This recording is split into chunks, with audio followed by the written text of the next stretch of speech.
As Deputy City Manager, I manage all the departments that go out in the field, be it utilities, public works, property maintenance, parks and recreation, tourism.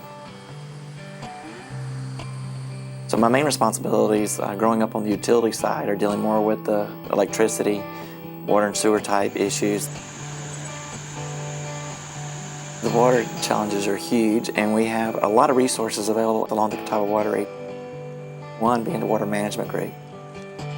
I don't know of another basin in South Carolina that really has a group that's come together voluntarily. Everybody contributes funding to make sure that we can manage projects. Projects such as the Water Supply Master Plan that goes over in detail a lot of the what-ifs and scenarios. We just recently came out of 2 drought of records in the last 10 years, and having those types of instances, it's been nice to have a consortium of folks that you can pull together in a friendly way and say, hey, we all have a problem, and we need to share ways that we can make sure that we have a long-range plan and ways we can deal with short-term.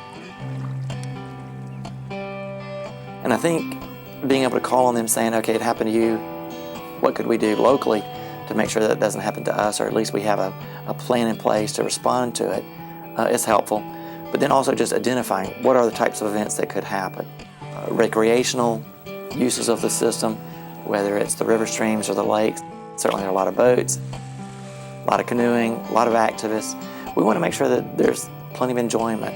A lot of people enjoy the Catawba-Wateree for those purposes, and we want to make sure that they're able to continue to do that. You have a lot of natural resources outside of recreational. The fish, the wildlife. How do we make sure we preserve the habitats? And then of course you have all the subsistence of needing water for drinking purposes, and irrigating farms and that sort of thing. So it's putting all that information in a plan so that when something does happen, it's not scramble trying to get 20 governments together to figure out what we all can agree to. We have a plan. We know what the forecasts are. We know how to deal with that. We have a model.